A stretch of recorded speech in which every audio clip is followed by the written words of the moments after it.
As a man going his own way, you're going to need to understand the fundamental rules of the lifestyle you're choosing to lead. Avoid relationships. The bond between men and women has simply devolved into a state of warfare. Why would you step into a voluntary war and fraternize with the enemy? And yes, women are your enemy.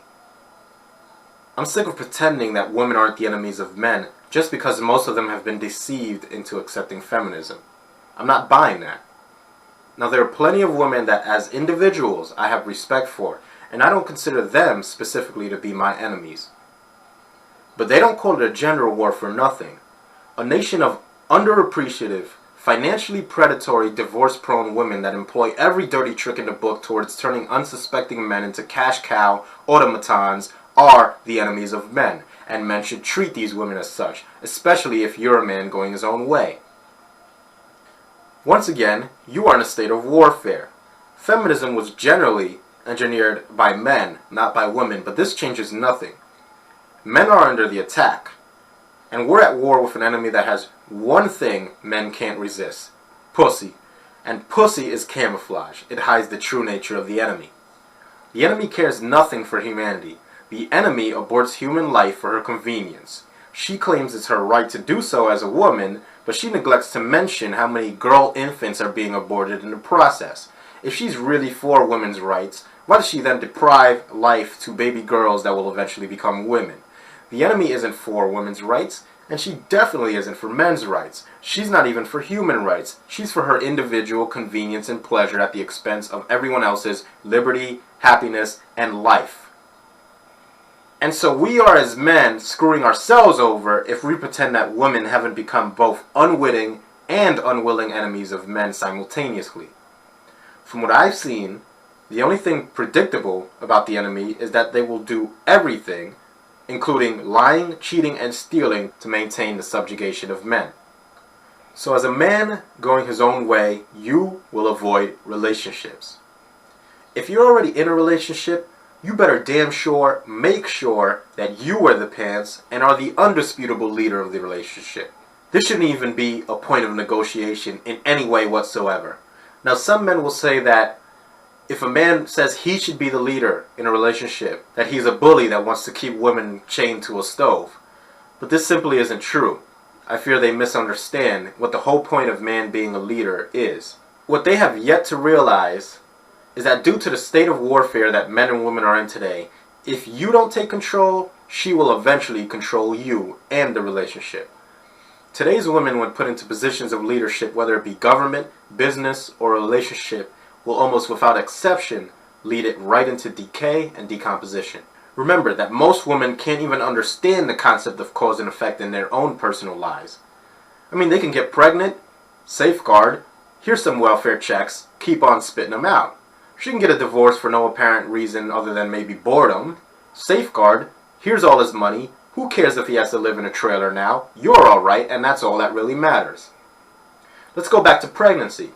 She gets pregnant unexpectedly. Safeguard, let's give you some tax dollars that are predominantly paid for by men, and you can go take care of it at the next Planned Parenthood. You suck at your job? Safeguard, file a sexual harassment suit. Having trouble finding a job? Safeguard, here's some affirmative action for you. Feeling down about your sluttish, whorish ways? Safeguard, here's the entire mainstream media here to tell you that your used up, group-sexed, pill-popping ass is just as desirable as a nubile virgin. What's my point? My point is that leadership can be defined as having an intricate understanding of cause and effect. And in the days of abortion on demand, false rape accuser pussy passes, and cash for out-of-wedlock babies, men are the only ones that fall under the jurisdiction of responsibility and cause and effect. Now, I want to remind men that relationships are merely microcosms of how women will act on a socially macroscopic scale. Let's focus on disasters like 9/11. What happens when shit hits the fan, like on a day like 9/11, and people's lives are at risk? A bunch of men act decisively, suit up, and run into smoldering skyscrapers to save lives, without hesitation. Now, out of the hundreds of firefighters that died that day, how many were women? That's right, none. because they were too busy saving themselves to worry about saving lives. Relationships on the scale of one man and one woman aren't any different. Now, of course, in a relationship, you'll never have to deal with any terror attacks or anything, but eventually shit will hit the fan. And if a woman is in a position of authority in that relationship, especially if the government please bail me out of any and all things inconvenient attitude that they have, a woman will choose to cut and run instead of actually looking for a solution that benefits both parties. Remember this. Woman has a skiing accident and is paralyzed from the waist down for the rest of her life. Most husbands will stick by their wives. Man suffers the same fate, and most wives would be banging the director of the My Husband's Paralyzed support group in months. And this is the reality. Men act decisively and take the intelligent risk, while women generally don't, especially since they've been unfamiliarized with the concept of cause, effect, and responsibility. Are there women that are smarter and better leaders than some men? Yes, of course. I've never denied that. But if I need life-saving brain surgery, I want my surgeon to be a man. If I'm flying overseas, I want my pilot to be a man. If I need to learn how to operate heavy machinery, I want my trainer to be a man, and most women secretly agree with this. Now, this is my humble opinion on why men should lead in practically all facets of society, not just in relationships. Now, I don't pretend that society will then become a utopia just because men are in charge, but it sure as hell won't become a feminist dystopia either. I'm a patriarch, and an unapologetic one, and if more of us were, we'd be better off for it. Now, like I said before, you generally, as a man going his own way, should avoid relationships altogether. Since all women are able to offer these days is sex and negativity, you'll be carrying dead weight if you enter into a relationship with a woman. Now, I normally wouldn't advocate this, but try to keep your dealings with women you find attractive down to a strictly superficial, casual sex relationship. If you can't do this without becoming pussy whipped, then don't associate with women at all. Men going their own way should focus on transferring paper money to wealth and resources, such as land and building, literally building your own homes instead of entering into debt-laden mortgages. Alternative forms of powering your home should be researched. Solarizing your home is becoming cheaper and cheaper these days, and you don't have to pay electricity bills to the sun. Horticulture and learning to grow your own food is definitely a plus. Now, of course, you want to exist within and outside society, so focus on making cash money in your job, whatever that may be, but be prepared to be able to live indefinitely without one. Consider adoption. Now, it's too dangerous to have children with con artists and professional divorcers, but men must set out and instill what we've learned about the pitfalls facing men today into the minds of the next generation of men. I'd like to talk about what exactly commensurate compensation means. Commensurate meaning that if I, as an employee or a business owner, provide a service, then I expect to be compensated to a degree that is commensurate with the value of that service. Now, the reason I say this is because certain women that come on my channel, traditional women, seem to have a predilection for telling me that they are good women to their husbands, not resembling the feminists in their constant demands for female privilege. And so I would like to appraise these services that these benevolent women offer to their husbands in hopes of determining just how important the alleviations you offer are to your men in terms of burden relief. So a lot of it boils down to a simple exchange of sex for resources. Okay, is that commensurate? Well, each man can decide that on his own, but that still leaves us with the question to be answered in the general sense. Is your sexual recompense such that it alleviates all the pressures and stresses exerted on your husband? Now, in physics we study force, and the laws of physics state that when no net force is exerted on an object, then the object is in a state of rest. Meaning that if one force is exerting more force than the other, then it's not at rest. So if that's said, is your sex counteracting the force exerted on your husband such that the forces exerted onto him by his 70-hour work week are negated? If they aren't, then you and the sex that you dole out are an inadequate recompense for his efforts. We want solely for the interests of men to find out whether or not the traditional wife provides enough bang for her buck, so to speak, in the hopes of furthering the interests of the men listening to this. And if we arrive at the conclusion that your sex is not commensurate, then we will, regardless of what the traditional homemakers have to say about it, pressure more and more men to do away with their desire to provide for a woman. So we ask then, who gets the better deal? The one giving out the sex, or the one working to support the one giving it out in hopes of continued access to it? If sex was adequate compensation, then why do men die earlier? Now, these good women would have us think that they're doing their part equally, yet it's funny because every time I see a husband and wife out in public, one seems to be aging less with this relaxed, smug look on their face, almost as if they know that they're getting away with the better part of the deal. Now, we've all seen these walking vestiges of masculinity with their wife and kids in tow in some Walgreens pharmacy on the weekend looking dead behind the eyes, resigned to his fate. And to you, generic American husband, I feel nothing but pity. You see, it's pitiful to see you drag your dried out exoskeleton wherever the missus leads you, wondering why the weekends pass by so fast and why the work weeks last so long and why you never get to see your kids and why you're too tired to see them anyway, and never once do you ask yourself why the suburbanite prostitute passing for your wife doesn't get off her lazy ass and start helping you out. Well, because of the sex. Only you get it less and less now, don't you? Only even if you were still getting it at the same rate, you're still slated to die earlier because you, and this is the part where you should listen and listen good, you are not receiving commensurate exchange. You see, we men have been told that this is a division of labor, and indeed it is. That's exactly what it is. A categorically unfair division of labor. The loving traditional wife wouldn't be so loving if she was the one pulling the 70-hour work week. And what then would your traditional wife say when you attempt to pay her in sex? That form of payment is good enough for her to pay you with, but not good enough for her to work for and receive as payment. So what's the point? Once again, to encourage less and less men to participate in Western traditional marriage and to show that traditional marriage came out of a reality that simply does not exist anymore. And most importantly, women that claim to want traditional relationships consisting of turning dials on washing machines and dishwashers and doling out sex while you, the man, goes out to bust your ass to support her are deceptive and selfish parasites that are perfectly fine with letting you slowly degrade your own male vitality and health to make things easier for her. Men have been conditioned to think that they're worthless, which is why we obsess with proving our worth to women, and we have to earn our way out of worthlessness, which is why most men don't give a damn that the vast majority of homeless are the same gender as them. Men are worthless, you see, and you with your job and your mortgage and your responsibilities, you, my friend, are just a little less worthless than that male bum on the street, aren't you?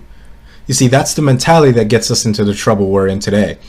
Women are paying us with the counterfeit currency of sex, and to be honest, most men aren't even paying for just sex. They're paying for some skewed form of motherly companionship. Many men secretly fantasize about some kind of constant motherly female affection is my best guess from what I've observed. It's far from just sex. We have a weakness within ourselves that desires female affection in a way that females do not desire from us.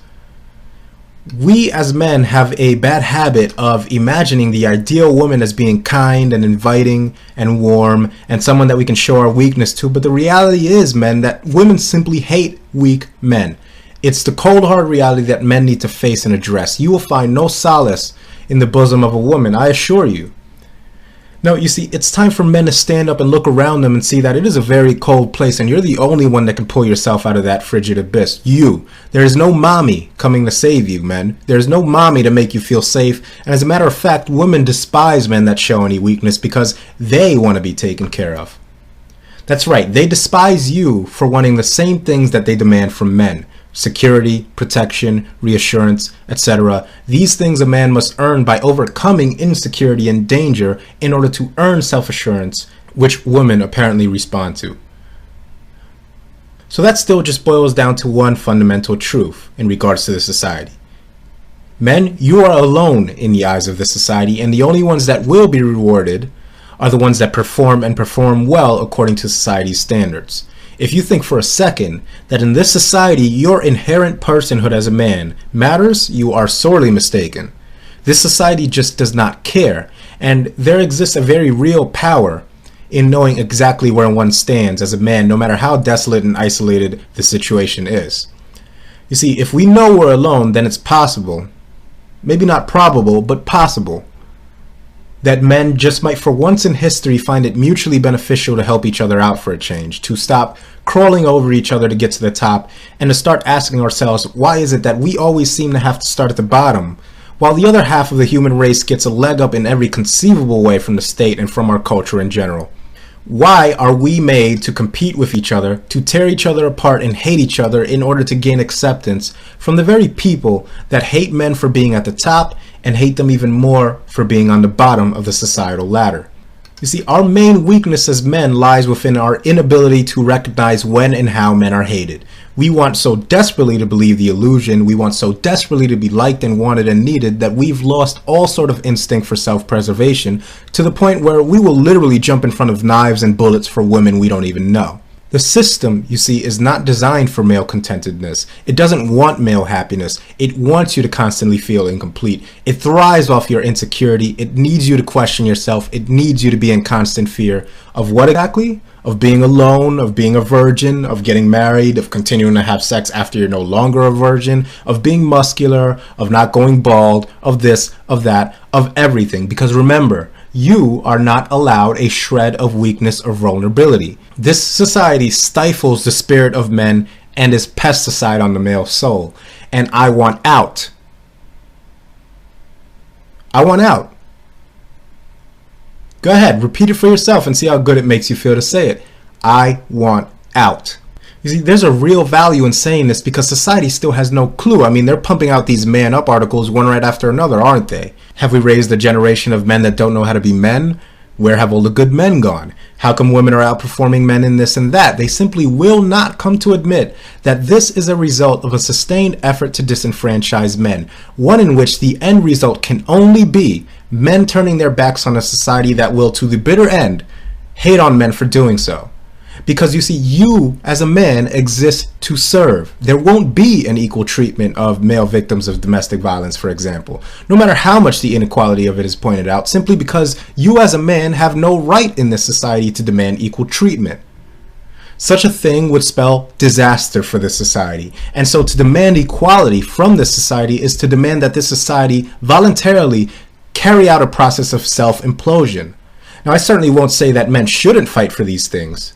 They most certainly should. I'm simply making the claim that our society, Western society as we know it, cannot exist in the event that men begin to enjoy equal protections under the law fully. And so my conclusion is simple. Men must understand the following statements. First, traditionalism is no longer functional in a society where technology has progressed to a point where it has cut the networking time of a homemaker in half, and the women that are sticking to traditionalism are merely enjoying a free ride at the expense of you, the provider workhorse, and they know it, and it's about time you take note of it also. Second, women do not like men for their inherent personhood. They like what you can give them. Once you aren't giving it to them, whether it be excitement or sex that they enjoy or money, then you are simply a non-entity to them. Meaning that women have no conceptualization of masculinity outside of the scope of how they can benefit from it. And so they see it as nothing more than a transactional mechanism, a slot machine in which they have, thanks to biology, a very good idea of when and how to pull the levers in order to hit the jackpot. See the excerpt on Briffault's law in the description box in regards to this. Also, even when you are providing to women what they want, they are always testing you to see if you're still man enough to provide it, and in the period of time that you still are man enough to do so, they on some level resent you for being able to do so. See also my video, Sharon Osbourne Demonstrates Innate Female Misandry, in the description box. Third, there is a very real power and strength to be extracted from the modern Western male admitting to himself that he can and will experience vulnerability and moments of weakness just like women get to. And this is not, quote, getting in touch with your feminine side, end quote. You see, that very axiom proves my point that any expression of vulnerability is associated with the female, meaning that if men show any vulnerability, then they are exhibiting female behavior. It's just another way of shaming men to take the bullshit that women never have to endure. Men will not truly understand their strength until they are allowed to explore their weaknesses. And it's time that we wrestle away the monopoly that women have on vulnerability. Yes, men have historically been pillars of strength, but even Atlas shrugged, and so will you, many times, I assure you. So along with my concept of male sovereignty, I want to introduce the concept of male vulnerability in hopes that men begin to define it as a concept that is independent of all things feminine and is uniquely male. Today I want to talk about how to cultivate, or at least how we should cultivate, female utility as men through our selection of women, meaning that we should not only look for beauty in women, physical beauty, but as important as physical beauty, we need to also start choosing our women based off what they can offer to us. You know, the gender roles of yesteryear taught us that men are supposed to be the ones that take care of everything. And they rewarded us with women, which, by the way, is a form of an objectification of women. I don't want to objectify women. I want to make sure that whatever woman I'm with is going to have something to produce, something that she can bring to the table other than, you know, what's between her legs. And this is the type of environment that men have refused to cultivate because we've been taught that our prize in life, our goals in life is to get a woman to spread their legs for us. But in the meantime, while men were busy competing to, you know, get a good housewife that'll stay home and take care of the kids and all that. While we were competing for women as objects of our desire, we have, in essence, and feminism just expedited this, created an environment where women are expected to do nothing but fuck, eat, and sleep, and maybe spit out babies for us. And when I say that women are expected to do this, I don't mean that they're expected to do this only by men. I mean that rampant competition for females has produced this type of woman that feels entitled to do this. That feels that she can just get by on her looks and her reproductive ability, but we need to start demanding more as men. If a woman can't contribute anything other than renting out her genitals to you for extended periods of time, then she is not a suitable woman to reproduce with, a suitable mate, a suitable companion. If she cannot provide to you any interesting, insightful conversation, or if she cannot produce something, if she cannot grow something, if she cannot run a business, run your business, if for whatever reason you can at the time, if she can't, at the very least, take over the ship instead of expecting you to plot the course at every single point in every single time during your relationship, then she is functionally useless and needs to be discarded because she is a piece of trash, is what she is. A woman that can't contribute anything to your agenda and your plans is somebody that needs to be subjected to a quick fucking chuck and nothing more. And this is what men have apparently forgotten these days, is that women need to be useful. Not only do they need to be useful when in relationships with men, and specifically in relationships with you, but they need to be useful all on their own. This is why women feel entitled to work less and get paid the same. I mean, we all know what happens when you work with women. Anything that requires any even a trivial amount of physical labor, men are the ones who are called over to do this. They talk more than they work. We have this societal consensus that less and less should be expected of women. Why? Well, because they can dispense sex. Well, I'm here to say, who cares? I don't care. That's not good enough. It hasn't been good enough. And every girl I'm involved with knows that she better be contributing something, period. And if she isn't, then I dump her. I mean, I cut her loose and I never speak to her again. At the most, I use her for sex because that's the only thing that she's offering of any use, and then I move on. You know, that might sound harsh, but it's the truth. It's the truth. If a woman can only offer sex, she shouldn't be surprised when men only use her for it. Women use men all the time to get what they want, so it's only fair that men use women in the same way. A man that has no demonstrable use to women is ridiculed in every possible way. And by the way, the reason our society targets and makes fun of virgin males the way they do, especially in a time where just having sex with women is risky these days. But the reason that there's this ridicule and this disdain is because women have sex with men based on what they can do for them. Even all this bad boy alpha nonsense that people talk about, that has its basis in what that so-called bad boy can do for the female. And I've talked about this before. She's attracted to him because she knows that she can wield him as a tool and that he'll be all too happy to comply because, well, she has a vagina between her legs and she's allowing him access to it. So whenever said female opens her mouth to the wrong person, she can call her miscreant of an alpha male boyfriend over and have him kick the crap out of another male. And that's the utility that females are attracted to in these so-called alpha male types. Why do you think women are attracted to doctors? Why do you think women are attracted to pilots? I mean, sure, money plays a role, but let me explain to you the deeper motivations behind it.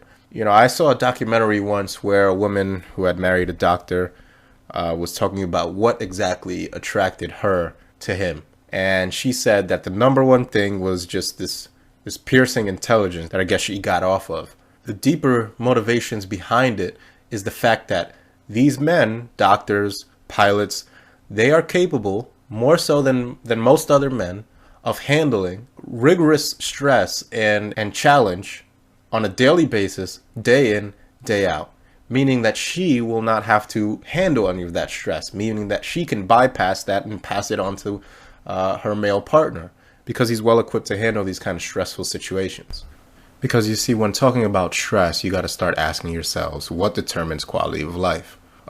Quality of life can be summed up in a series of stressful events, a series of stressors, and how you react to them. And that's generally how men achieve high quality of life. Men can achieve a high quality of life based only on how they react to stresses and how well they handle them, whereas women seek to bypass that stress entirely. And this type of stress avoidance is off limits to men. Men can't say, I'm just going to take it easy and have a woman pay for everything. No, we're expected to handle stress well. And that's why we die earlier. And that's also why men of distinction and of talent, such as doctors and lawyers and other highly skilled professionals, are sought after by women because they can handle all the stress that they are trying to avoid. It's a symbol of her meal ticket. She can sit back, relax, while the man handles everything. And that type of relationship is something that I avoid like the plague, because I am not trying to carry dead weight. And access to her vagina is not enough. It is not enough to handle the daily stresses. I mean, look, I can handle these daily stresses on my own. I do it on my own just fine. But without the added burden of a female to support and carry and maintain, no, I don't want to maintain any female. If I'm going to be doing all this work, if I'm going to be enduring all this stress, if I'm going to be on top of my game, then I have to make sure that my prize belongs to me.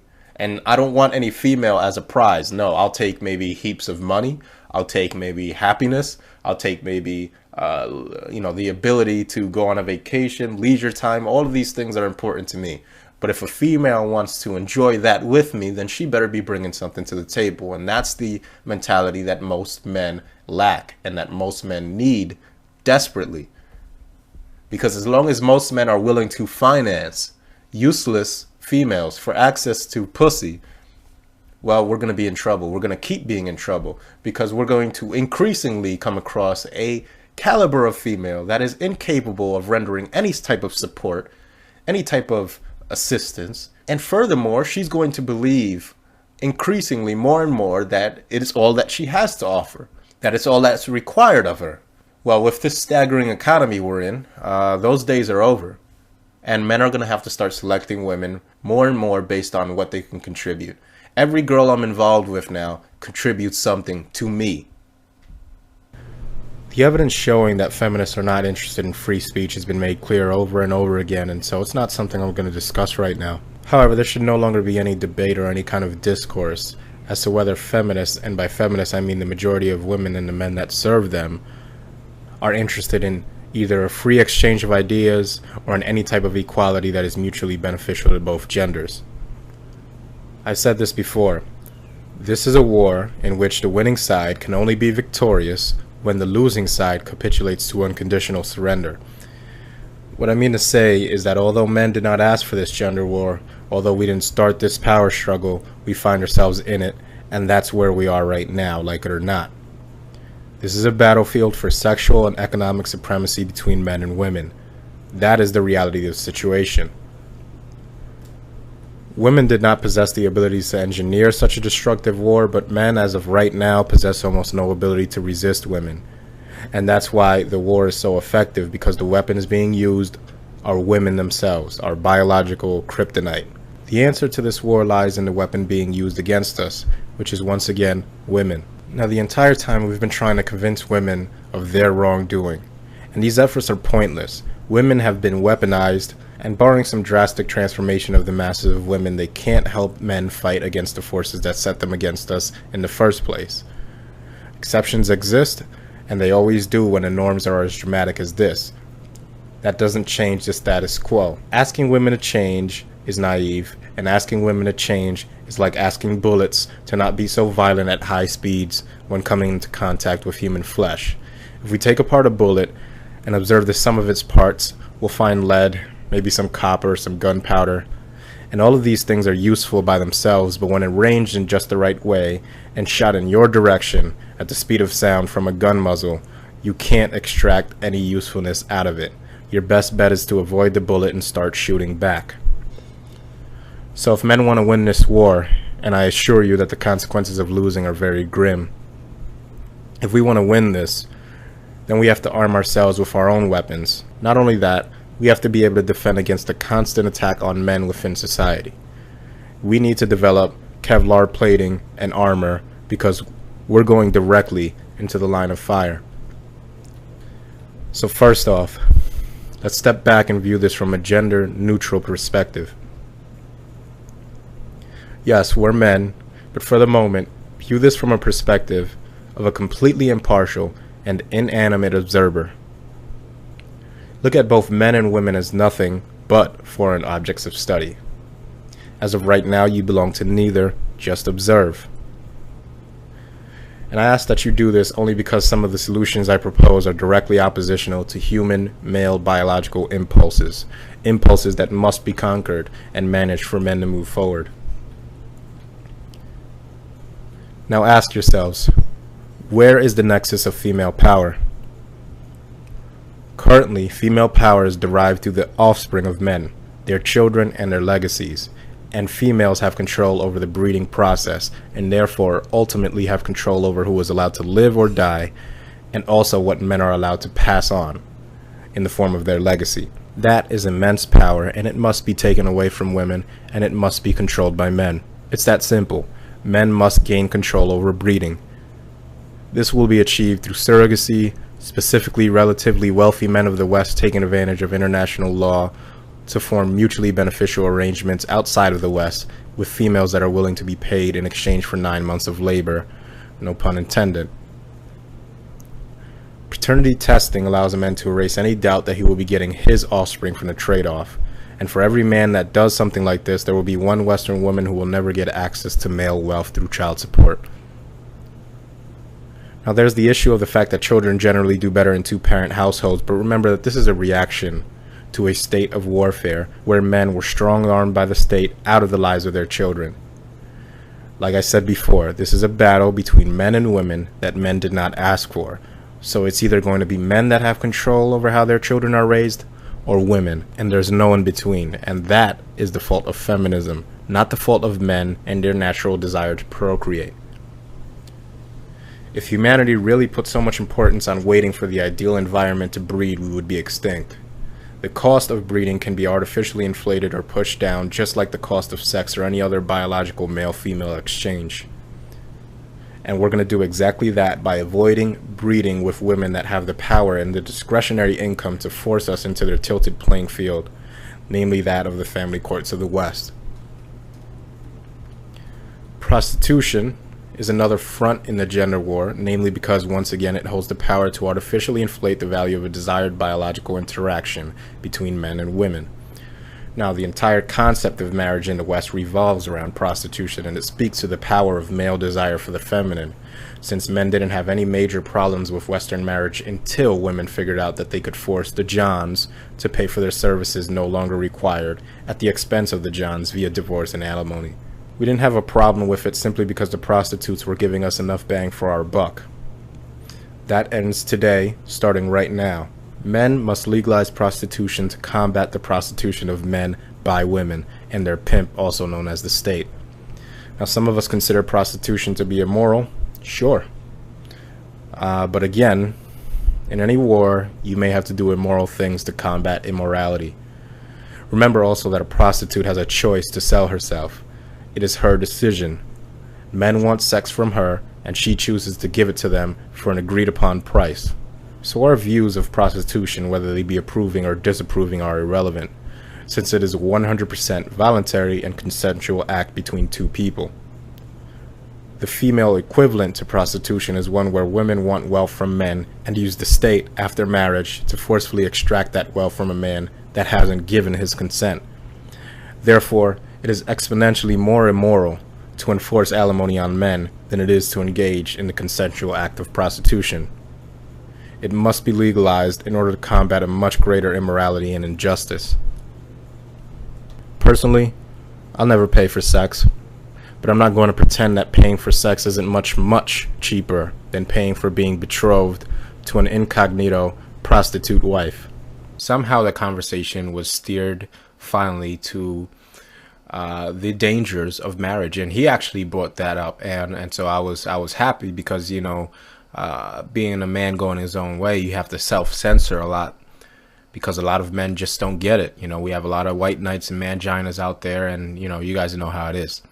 So basically, you know, most of the time you have to self-censor because you don't want to start World War III for expressing your male sovereignty unapologetically. But he actually brought it up, so I was like, okay, you know, let me see where this guy is in his path to male freedom and sovereignty. And so he starts talking about not wanting to be a provider workhorse for women, and how he is not going to take all these high-level calculus and physics classes and you know, become an engineer just so in the end he can lose it all in divorce court to some greedy woman when the missus decides to rake you over the coals in divorce court.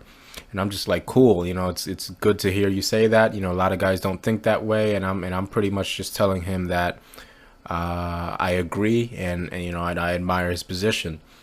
And so out of nowhere, he asked me, well, you know, a lot of stuff that I'm saying now, I actually learned it from watching this guy on YouTube, and his name is Barbarossa, and I'm just like, I am Barbarossa, and he didn't even believe me at first. So I actually logged into my my YouTube account and showed him that, you know, I am the owner of this account. So it was just a crazy thing to see somebody in my school, you know, on campus, that actually listens to my video, that had no idea that I was this person posting the videos, and it was something. It was a good feeling to actually see somebody implementing the type of advice that I give, you know, actually implementing into his life the advice that I dole out. Because these days you need two levels of education, you know, for those of us who decide to go to school for real, tangible, applicable science and math-based curricula.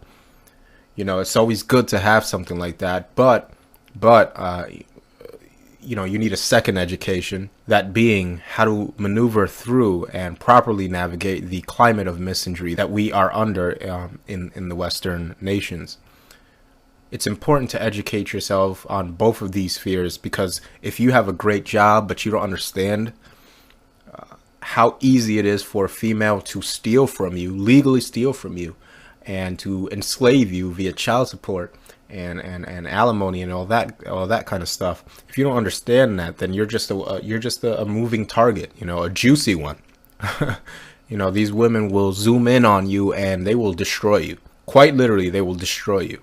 You know, the suicide rate shooting up isn't an accident. You know, a lot of these men, they end up starting out good careers, you know, on top of their game, and then the right woman comes along, says the right thing, fucks him the right way, and all of a sudden he's broke, and his children are gone, and his house is taken, and she's moving into boyfriend, and she took his self-respect and dignity and money, and, you know, they really don't have anything else to live for at that point, so they kill themselves. It happens all the time. But I guess this rant is pretty much just me saying that, you know, people are getting it, you know, specifically men. You know, a lot of women are understanding as well the damage that feminism has wrought, but to be honest, Who gives a shit about women? This is a channel for men and men's rights and men's issues and men's empowerment. So if women derive some sort of learning experience from what I say, then, you know, great. I'm not against that. But this channel isn't for you. This is for my fellow men.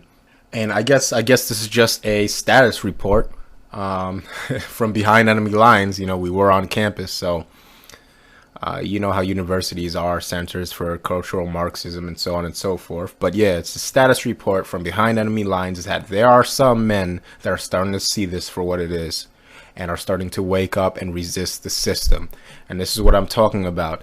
You know, we are in a gender war, and in this war, we are launching a siege warfare effort to take back male sovereignty, to resist the 60-year-long exercise in male expenditure, spearheaded by the feminists and the forces of misandry and chivalry.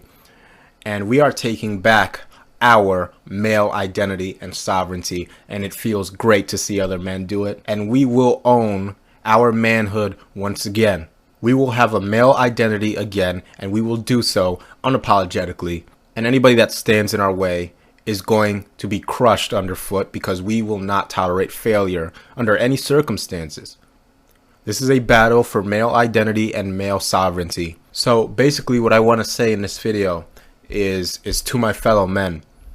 Remember that you can navigate this society. You can successfully maneuver your way through this society unscathed by the forces of misandry. You can. It is possible, and people are doing it. I'm doing it. Other men are doing it all over the world. And you know, I also want to say, and I don't think this has actually ever been said up until right now, but I just want to say that what we are doing, you know, what this men's movement is doing is good, and it is righteous. And we have the truth bolstering up, you know, our side of the coin, so to speak. We have the truth behind us. What we are doing is right and good, because all we are struggling for is to live life independent of female provision. We don't want it anymore. We reject it through in and throughout. We are done. You know, the parasitism that has been the last 60 years has finally sucked men dry for so long that we cannot stand for it anymore. And it is time to remove the tick. It is getting to the point where our motions are so restricted. You know, our development is so restricted by this blood-sucking leech that we are finally getting to the point where we are going to extricate the leech. It's going to be a long and rigorous process, but it will happen. It will happen. The tipping point is approaching.